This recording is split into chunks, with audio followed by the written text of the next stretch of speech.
Hi, hello everyone. Anthony Fantano here, internet's busiest music nerd. I hope you are doing well. And it's time for the weekly track roundup, where I go over what I felt were the best and the worst tracks of the week.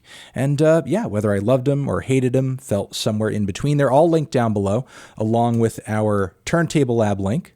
If you buy some vinyl or some turntable stuff over there, we get kickback from it. Our Patreon page is linked down below too, if you want to get some extra bonus monthly content and support us in the process.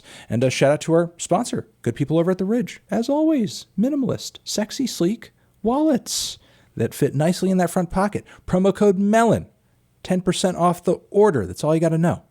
All right, worst tracks of the week. We have a handful. They are as follows. We have this new one from Superorganism, which I was really excited to hear, but man, this track is a bit of a mess. The rap verses are really odd, and ultimately the track sounds like a Gorillaz song produced by avalanches, but with this very weirdo, difficult to digest, acid production, Black Moth Super Rainbow tinge to it. And again, the vocals are a little obnoxious on a lot of the features. So it's tough. Even though I was surprised and pleased to see Stephen Malkmus in the mix on that one. In terms of a feature, that's a get. That's a get, but I'm just not crazy about this track, sadly. We also have this new one from Young Lean, where the singing is very much off, painfully off. There are other aspects of the track that I think are pretty good, but leaving the singing here in the state that it is, I think is just really not the best. We also have this new one from Joyner Lucas, Yay Not Crazy, which is actually barely about the topic that is mentioned in the title. You would think that this song is a really spirited defense of Ye at this point in his behavior, but it really just kind of amounts to a few song references and, personal references and, the hook, of course, going, Yay Not Crazy. But it's just kind of a boring, bland track, average track from Joyner as well, performance-wise. And we have this new one from Everything, another single I'm not really crazy about. Some of their most unlikable lyrics as well in their entire discography on this track. Production, for the most part, very, bland dance pop. Though, of course, the vocals are very wild and out there, as they typically tend to be in Everything record. All right, and of course, this 5EO Foreign and City Girls track, Top Notch. This one did not go over well. This did not go over well, unfortunately. Not a whole lot of chemistry, and pretty typical track production-wise for 5EO as well. All right, let's move on to the songs I was kind of meh with. Not crazy about, but still thought they were worth a shout-out. We have this new one from Bill Wurtz, 987. If this is not math pop, I don't know what it is. But yeah, it's kind of fun, but the number sequences and the length of the track does tend to become a bit of a chore after a while, I think.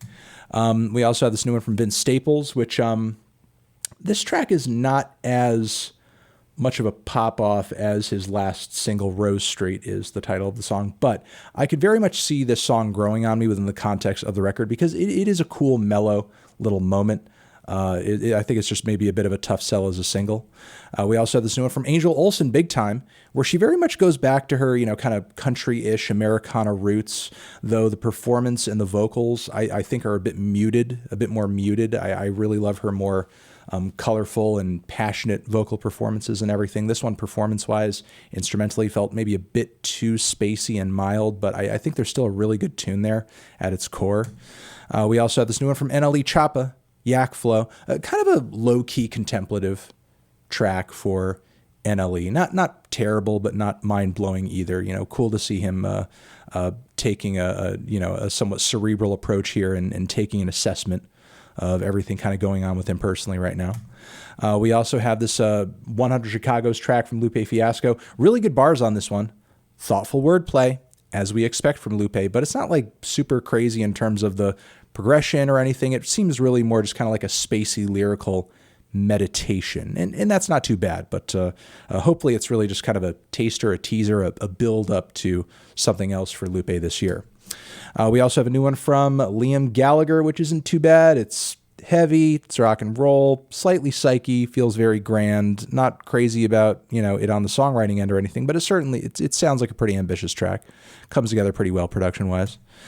We have this new one from Kelly Lee Owens as well, Sonic 8. It's sort of a neat little post-industrial vocal piece with a lot of interesting textures throughout. Not a crazy ton of progression or anything, but you know, the sound of it is quite intriguing. We have this new one from Kehlani over here, Up at Night, Justin Bieber on the track as well. I mean, vocally, not a whole lot of punch here, but, you know, that's kind of to be expected given that it's Kehlani and Justin Bieber. But it does have a cool little catchy throwback beat on it. You know, it does feel almost like a radio classic, a radio R&B classic from the 2000s or so, but a bit more low-key. We have this new one from Harry Styles over here where, yes, a new album cycle from Harry is on the way. Lots of people excited for that. If the rest of the record is going to sound like this, I don't know how psyched I'm going to be. As It Was is the title of this track. And it just sounds like a really bland, twangy, reverbed out indie rock cut from the early 2010s. Like, what's the big deal? This sound has been stale for years now, and Harry brings little to nothing to it, in my opinion. Like, the chorus itself is even kind of boring. I mean, it's okay, it's listenable, but you know, is it a Watermelon Sugar? In my opinion, no. And I'm not even crazy about Watermelon Sugar, frankly, but I think, you know, as far as memorability, that song is like leagues ahead of whatever this is. We have this new one from Flume as well, Caroline Polachek in the mix on vocals. And look, her performance here is beautiful, transcendental to a degree. And Flume's production, I'm loving the skipping rhythms across the track as well. It just could have used more development. It feels like everything in the first third of the track just kind of continues through the rest of it. I think it could have used some more changes or progression or just kind of switch ups or something. And we have a new one from Bree, Runway as well, and a pretty ambitious track for Bree. I will say that. Like, is the song really sticking with me? No, not necessarily, but it is cool to see her kind of push herself to new heights vocally and really try to achieve an anthem on this one with just like huge 80s style production with lots of Phil Collins-esque drum fills and transitions. Again, you know, cool change of pace. Interesting to see her versatility. Is it one of my favorite songs from her? No. But it's really cool to, you know, see her exploring that this sort of thing is like in her pocket, that she can, you know, pull from this sound or kind of go for this style or emotion again in the future, but maybe with a song that, you know, has a bit more of a punch or something. All right, next we have a new one from Blue DeTiger, Hot Crush Lover. I mean, there are some aspects of the production I think are just kind of okay, but the hook goes, and I love that bass noodling on the back end. The beauty of Blue DeTiger songs is that, you know, nobody's there above her being like, you know what, that's too much bass. You can't do that. It's too much bass. You just, well, I'm just do as much bass as I want, and you know, that's kind of cool. We also have this new one from Beach Bunny over here. Look, I mean, I think the song's okay. It's got some cool guitar riffs on it and everything. I think your enjoyment of it is going to depend heavily on whether or not you valued your time as a high schooler in the 2000s. If you have no relation to that time or era whatsoever, you know, this track might be a bit of a tough sell.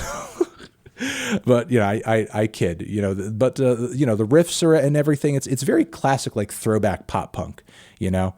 Does it put a twist on it or anything? No, not necessarily, but it is cool to kind of hear that sound, that vibe brought back and done quite a bit of justice. If I didn't say it already, the name of the track is Fire Escape.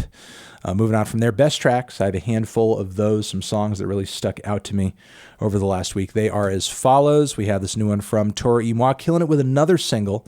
Loving the grooves on this one. Loving Chaz's really close, intimate vocals on the track as well. His voice just sounds great on this one. Just great. Fantastic. We have a new one from Pablo Vittar and Rina Sawayama. It's a very grand, showy, hard-hitting pop cut with just huge vocal performances. I'm loving the energy. You know, feels like voguing. Just great. It's huge. It's grand. It's fun. And this cover art is quirked up. I'm going to say that. That's fun. That's cool. All right, moving on from there, we have this new one from J-Tek Blu in the mix. Loving kind of the throwback, somewhat video game inspired beat on this one. GameBoy is the title, obviously. And yeah, good production, good verses, good performances, all around quality stuff.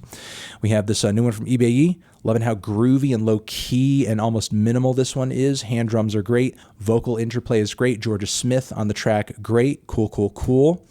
And we have this new one from Haru Nemuri over here, which is pure fire. Ikiru, I believe is how it's said. But yeah, vocal layering, great. Persistent beats, very hypnotizing. And yeah, it's just like a really grand song, and it's cool to hear her continuing to experiment, try new things. Pretty excited for the new record. All right, and we have this new one from the upcoming King Gizzard and the Lizard Wizard album. Magenta Mountain is the title of this track, and I like this one a lot. In a lot of ways, this song to me was like almost what I was hoping for from Butterfly 3000, because, you know, the grooves are a bit dancier, the synth work is thicker and more colorful, whereas on that record, even the synths were almost like, even though the synthesizers were almost like the selling point, they didn't have as much presence as I would have liked for them to be almost like, you know, kind of a aesthetic device. Whereas here, again, just so much more presence, so much more color. And generally, I think the song's pretty catchy too. All right, moving on from there, a couple more. Freddie Gibbs, new one from him, which I think has great hook, banger beat, good performance from Freddie. The one thing I will say about it is Rick Ross on the back end, I think, you know, underdoes it a little bit. I think the song deserved a little bit more than what Rick Ross gave it, but it's still a good track all around, I'll say that. And that has been the weekly track roundup, everybody. Hopefully you got some good recommendations out of this video. You're the best. I'll talk to you soon. Anthony Fantano, tracks forever.